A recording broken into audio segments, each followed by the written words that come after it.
Napaaga tayo ng baba ng bus. So, dito kayo pupunta. Hindi siya crowded. So guys, ito yung ating Katong Laksa. Andyan tayo. Wait, picture natin itong Red House. Isipin nyo, meron kayong kwarto, tapos ganyan yung itsura ng mga design. Ang dami niyang magandang reviews dito sa Chuchat Road. Hello guys! I'm back again with another vlog. And now, dito sa vlog na to, tayo po ay pupunta sa isa sa mga most underrated spots dito sa Singapore, which is ang Chuchat.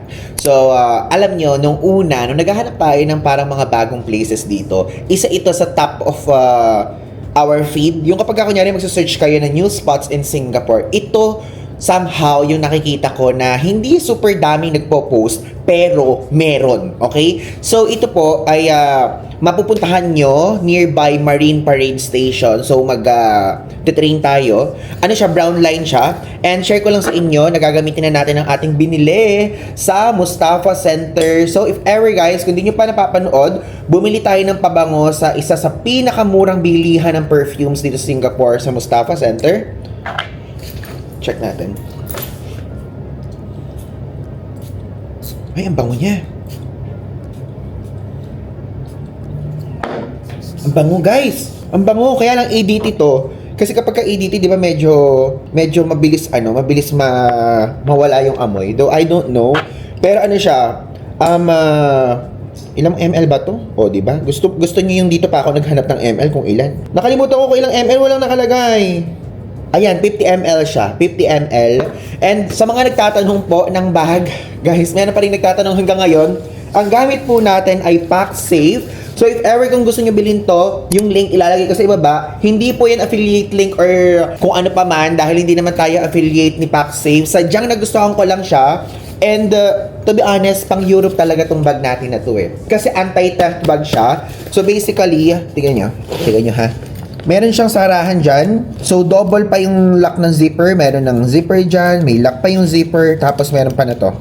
Ayan. So, ang dami po kasing mga nagtatanong kung saan ko to nabili. So, yung link ilalagay ko sa ibaba. And parang maluluma ko na nga siya sa na to. Maluluma ko na siya dito sa mga tour natin. Kasi sabi ko, gagamitin ko lang to dapat kapag tawag doon, pagka Europe trip. Pero, might as well gamitin na natin. And also, ito nga palang ating fit for today video, press ko lang. And kung titignan nyo, ano siya? Ayun no? Yung butas-butas. Kasi mainit. Ang iniisip ko lang, baka mamaya, sa kalalakad natin dito sa Singapore, tas may araw, mamayang gabi, kapag umuwi tayo, baka mamaya, patsi-patsi na yung katawan ko. Dahil butas-butas yung damit natin, di ba? So, let's go. And alam nyo, sa susunod na vlog ko naman ipapakita, pupunta tayo sa Sentosa. Kaya lang yung mga binook kasi natin sa Sentosa guys, is evening session pa, mga evening time pa. Sabi ko kasi parang gusto ko magpunta ng Sentosa ng gabi naman. Puro kasi tanghali, umaga tayo nagpupunta doon. So evening time, yung luge natin, evening yung binook natin, and so on, ganyan. So ngayon, Chuchat muna, tapos mga bandang 3 PM onwards. Sa separate vlog na yun yung Sentosa naman. Ganda dito sa ang ganda dito sa Furama City Center.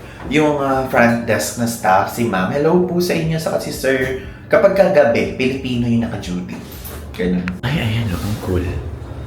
Best of Tiffany's. Yung lunch na ito, $55 at yung dinner is $59. Buffet. Mayroon pa actually swimming pool and gym eh. Oh. Laundry, something. Puntahan natin some other time. But for now, is bumaba na muna tayo. Ay guys, tignan nyo. Merong bus. Kaya lang 39 minutes yung biyahe papunta there sa Marine Parade. So bus 197 from here sa Furama City Center.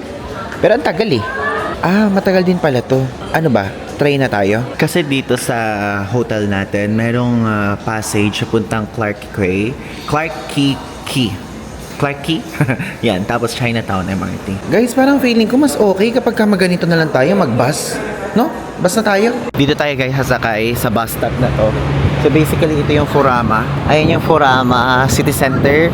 Ito yung hotel natin before na Pickering. So, dito tayo. Sa bus number 12.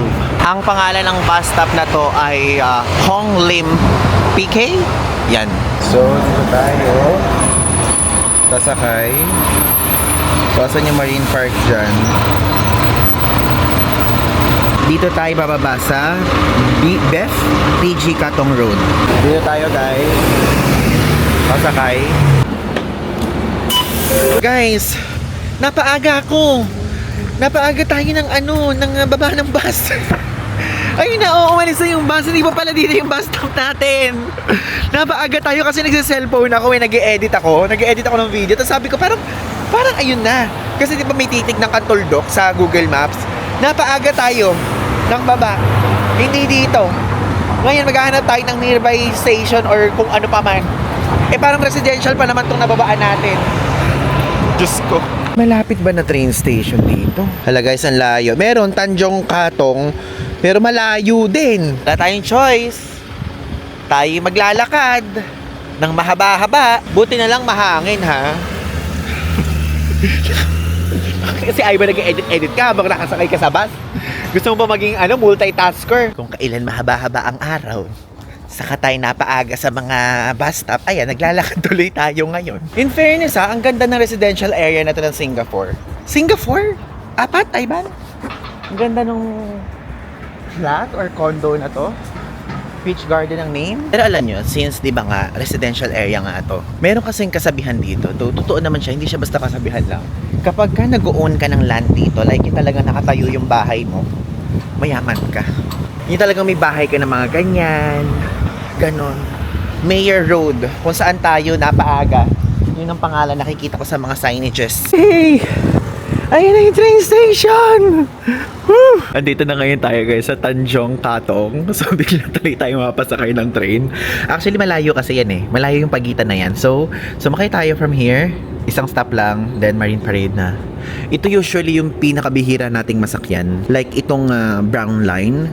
Though pwede din kapag gusto nyo mag-Gardens by the Bay, meron din dyan. So I think after natin dyan sa Marine Parade, before we end this vlog, is syempre pupunta naman tayo sa Outram Park. Kasi itong Northeast Line, meron yan patugon sa Vivo City. So guys, I'm so excited to go out and itong Jude shot na to, hindi ko pa pala nabigyan ng brief introduction sa inyo.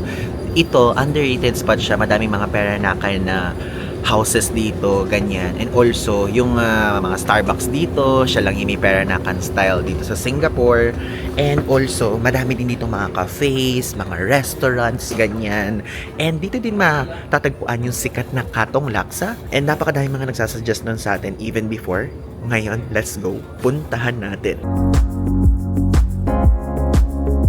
Tingnan niyo, meron ditong Cheers. Hindi pa natin napapasok yung convenience store na yan, no? Dito tayo guys pupunta sa 328 Katong Laksa. Sikat siya. Ito na guys, nakapaglakad na tayo dito. Tingnan niyo, ang ganda ng neighborhood na to. Ito din guys, itong Micro Red House na yan, sikat din yung bakery na yan. So mamaya lumapit tayo dyan. Kumain na muna tayo. Wait, saan tayo? Saan tatawid? Dito? Akit pa tayo sa taas. At alam niya guys, ang kinaganda dito, kung dito kayo pupunta, hindi siya crowded. Ayun yung sinasabi ko sa inyo, Starbucks. Mamaya, gawi tayo doon. Ang magaganda din na pwede nyo makita dito is yung mga gift shops. Like talagang parang aesthetic yung binebenta, ganon.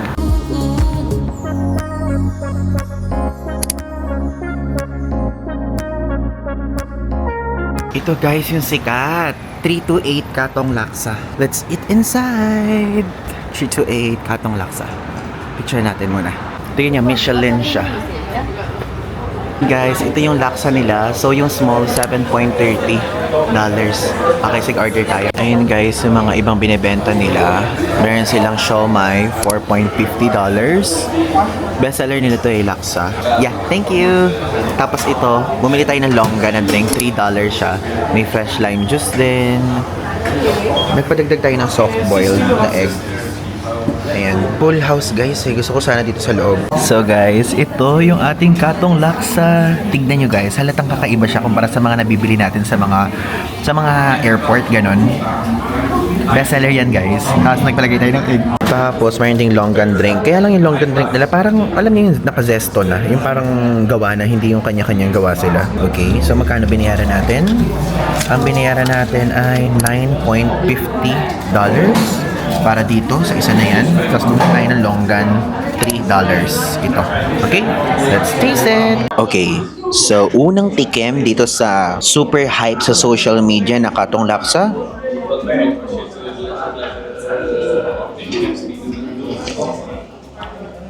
Ay guys, ang sarap.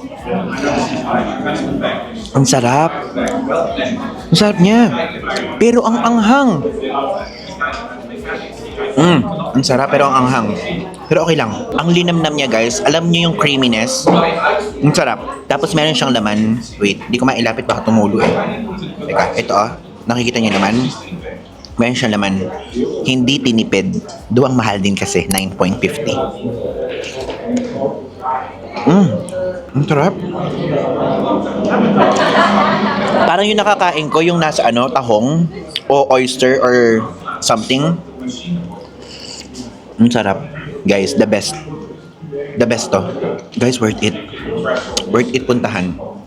Ang pangalan ng store is 328. Tapos may pa pala silang pag ganito pagka gusto nyo pa additional chili pero naaanghangan na ako eh. Hindi ko nalalagay yun. This 328 Katong Laksa is Ivan DJ approved. Sarap. Tapos yung noodles, ang lambot. And, naalala niyo yung sinabi ko sa previous vlog, kinakat-cut ko yung noodles. Dito, automatic na nakakat na into small pieces. Kaya no need na mag-chopstick. Sarap.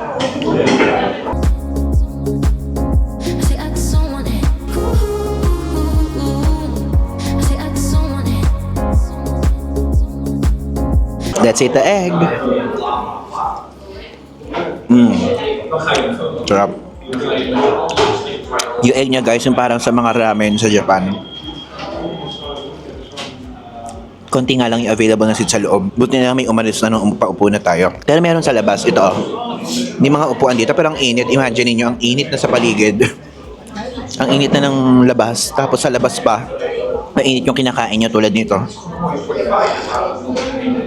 Sarap. Basta yun guys, kung nakatikim na kayo ng laksa, this one, medyo creamy lang siya. Tapos, yung lasa niya is matapang. Tapos, yung laman niya, hindi yung parang pucho-pucho na pork lang, beef ganyan. Talagang parang tahong or parang oyster yung hindi ko alam eh. Pero ganun siya. Ayun sarap. May pang shrimp na shredded.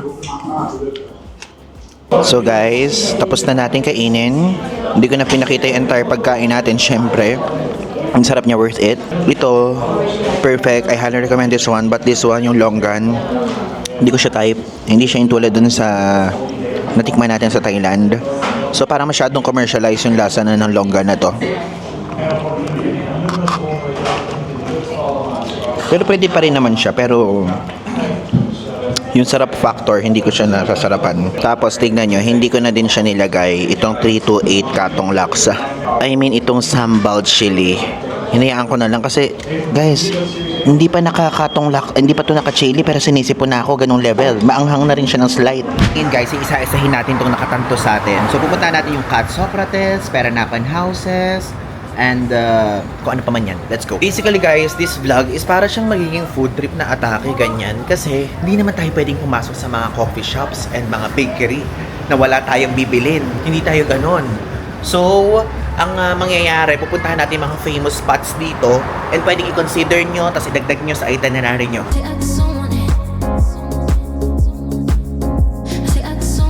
Ito guys, sa likod natin yung Bird Paradise. Yung labas na binidya natin, pero sikat din to. So, may mga gelato dyan sa loob. Kumakain ng ice cream yung mga tao. So, if ever you guys can consider this one also. Ito yung Red House. O, diba? Ay, atake! Andyan tayo. Wait, picture natin itong Red House. Hindi pala siya pwedeng pasukan. I thought pwede. May mga opening hours. Wednesday to Friday. Lunes ngayon. Sarado. Sayang naman.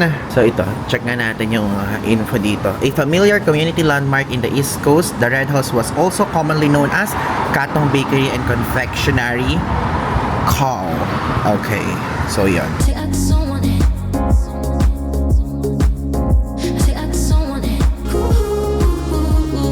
Ayun guys, yung Starbucks na Peranakan style. The only Peranakan style Starbucks in Singapore. Ganda nito. Diba? Hello. Ano to? Home of the Singapore Banana Pie. Mukhang masarap siya. So kung gusto nyo ng banana pie, masarap kayo banana pie. Parang gusto kong itry. Original banana pie. $4.50 agad.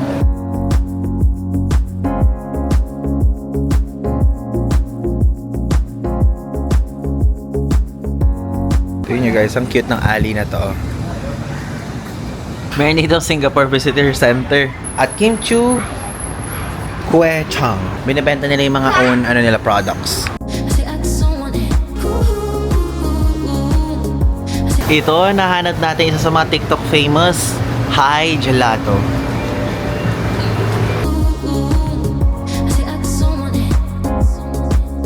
Ayan guys, welcome to Juchat Road!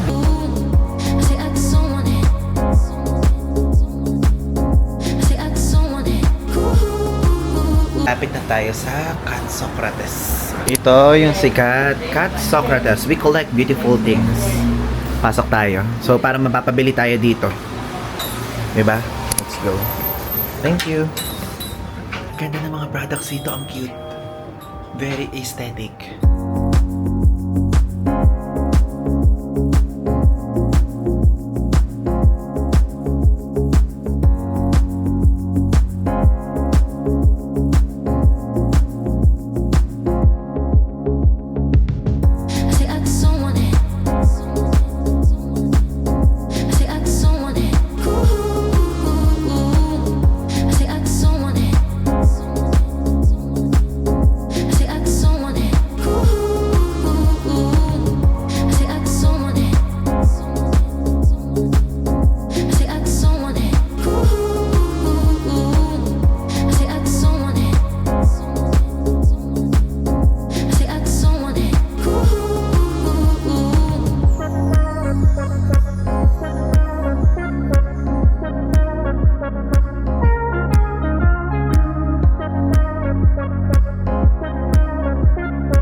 Grabe guys, ang ganda nung mga products na binibenta dun sa Cat Socrates. If ever mag-stop kayo dun, hindi ko na lang siya inaisa-isa na may prices, but naglalaro lang yung mga presyo dun na nakita natin from $3 to $10 pag kayo mga maliliit lang na stock. Tingnan mo, kapitbahay niya to, Juchat City dry cleaning nga eh.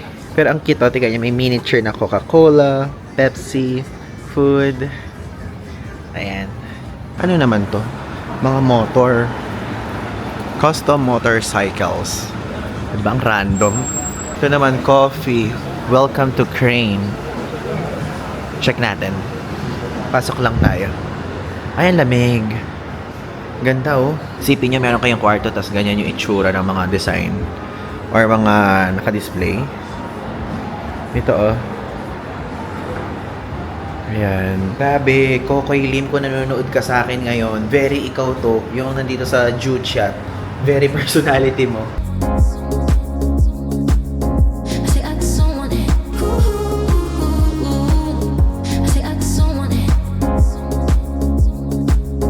The Raft of Otters. Okay, let's check.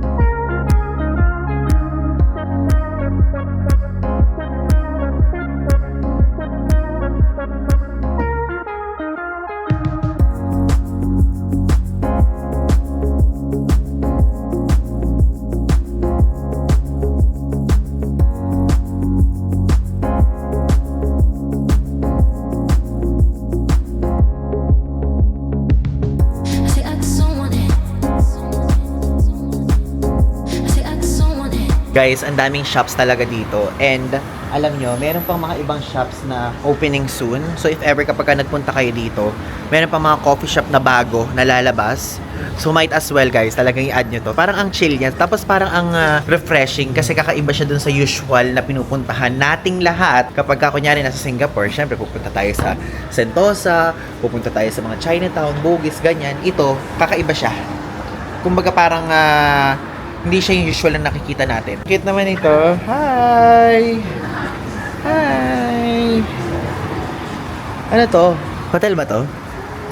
Kala ko pet hotel. Tingnan nyo ito Merong mga nagre-review ng mga content creators. Parang napanood ko siya. Top 4 wonton noodles in Singapore. Kung gusto niyo lang naman. Pangalan niya Engs.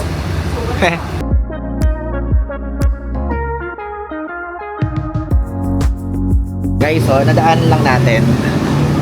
Ano siya? Para siyang isang restaurant na napakadaming pagkain din. It looks yummy. Sarap ng mga food. Itong pinakikita ko sa inyo makikita nyo to pag dinire-diretso na lang yung Juchat Road. Kasi nilalakad ko lang siya like, simula dun sa pinakasimula hanggang dun lalakarin natin. So, isang diretso lang siya, okay?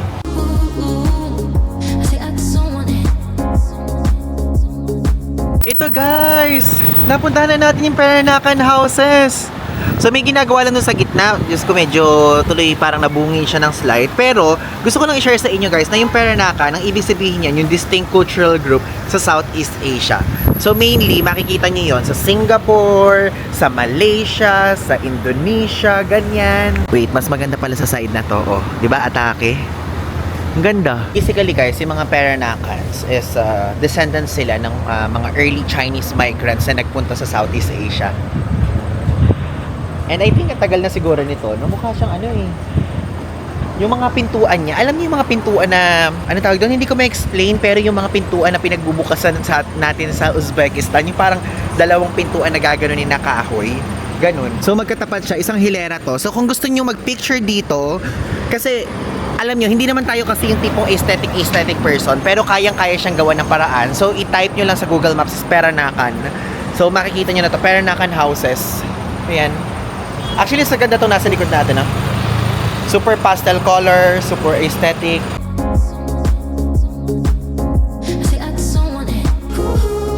Magkano kaya yung renta, sa bahay na mga ganyan? Guys, alam nyo, itong Graph Funk, tama ba yung bigkas natin? Sikat din yan sa TikTok kaya lang kasi siya, parang bilihan siya ng mga home improvement products. Parang feeling ko, ala naman tayong gagawin dyan sa loob. So if ever, kung gusto nyo i-consider yan, pwede kayong pumunta. From here sa labas, ang mga nakikita ko na mga binebenta sa loob is yung mga lampshade, ganon. So kung ganon yung mga amats nyo in life, pwede kayo magpunta here, Alam nyo, parang kinakailangan ko na ng ng lalambot na ako. Tingnan nyo, nakita nyo ba yung panglalambot ko? Kumano na ako. Kailangan ko na ng vitamin M. Wala nyo ka ni M. In 3, 2, 1. Vitamin matcha. Kailangan ko na ng vitamin matcha, guys. Parang kailangan ko na ng vitamin matcha at hope. Diba? Naipasok pa yun. Atake guys, yung nalakad natin yung buong road. Nakakailan na tayong oras sa paglalakad. Parang feeling ko nga natusta na yung mukha natin. Umitim na agad. Pagka talaga guys, mga ganyang building, mga Peranakan buildings na ganyan, Singapore talaga yung naiisip kong una. No? May ganyan ba sa Malaysia? Meron ba? Ay, ang ganda ng sakyan. Kita nyo?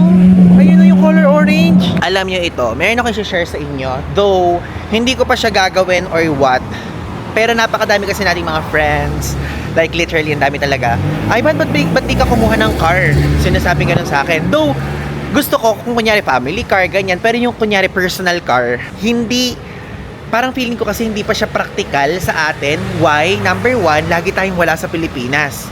Number 2, hindi tayo marunong mag-drive ng manual. Number 3, parang gusto ko, bibili tayo kapag ka longer na tayo mag-i-stay sa Pilipinas. Pero alam nyo ba, parang ang gusto ko kasi, hindi pa to sure kung 2027 or 2028, yung parang ang mga magiging series naman natin is all about parang yung marireach siya doon sa mismong Luzon lang. Or pwede din kapag kunyari, Luzon, tapos pupunta tayo ng Visayas, yung parang sasakay tayo sa Roro. Gets na yung point, yung pati sasakyan kasama. So, kino-consider ko yun, but not now. Parang gusto ko, meron tayong road trip para kapag ka dumating yung point na yun, abangan nyo, Ilocos Norte, Ilocos Sur, La Union, Baguio, ganyan, lahat kayo pupuntahan na naming lahat. Yun. Pero, hindi pa ngayon. Sinishare ko lang sa inyo yung plans na yun. Plans pa lang, plans. Ito, yung Common Man Coffee Roasters. Sige, let's go. Mag-matcha tayo. I think may matcha dito. Nakakita lang ako ng matcha, okay na siya. Matcha. Please, please. Alang matcha? Guys, alang matcha. matcha latte. Atake ka dyan. Ice, $9. Sige, go na yan. So guys, nakaupo na tayo. And ang pinili ko ito. Itong nasa corner para makikita natin yung sign ng Juchat and Juchat Lane. Diba? Tapos para nakikita din natin yung mga buildings na yan. So English pa ako dito sa Singapore. Yung mga staff dito, iba puro mga Pinoy po. Opo. Nag-English pa ako tapos, di ba, ganun din sa Furama City Center. Nag-English pa ako tapos Pinay pala si ate. Si ma'am. Tapos dito din, Pinay din pala si ma'am. Nakakatuwa lang. Ang daming Pilipino. Basically guys, itong Common Man Coffee Roasters, ang dami niyang magandang reviews dito sa Juchat Road. So pwede niyo siyang puntahan. Tapos sa tea, merong matcha latte, dirty matcha, tapos merong chai latte. Ano kaibahan nitong dalawa? Ba't mas mahal yung dirty matcha? Ano ang naibibigay niyang something? No? So, $10 in dirty matcha. Matcha latte is $9. Tapos kung gusto niyo naman coffee, yung black coffee dito na ice is $7.50. Tapos, kung gusto niyo naman ng cold brew is $8.50. Meron din silang mga ganito eh.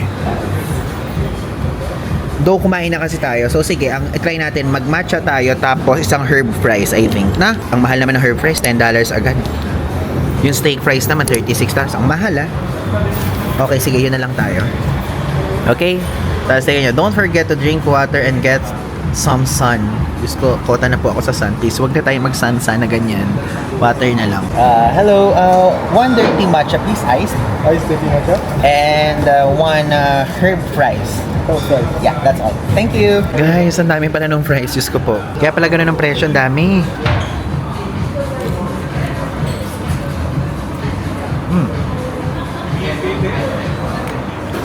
Thank you. Tapos puro herbs. Nga pa. Dumating na ang ating dirty matcha.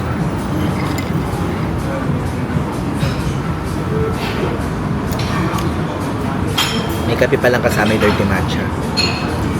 Hindi ko alam. Hindi kasi ko may ibang matchang tao, puro matcha latte lang o kundi matcha na pure na walang milk. Akala ko naman yung dirty matcha guys is ang daming matcha na matapang ganun. Kape pala. We're done guys! And ang sarap mag-relax dito. Pumunta kayo dito sa coffee shop na to. And maganda yung reviews din niya sa Google. So now, lakarin pa natin itong natitirang area ng Juchat Road.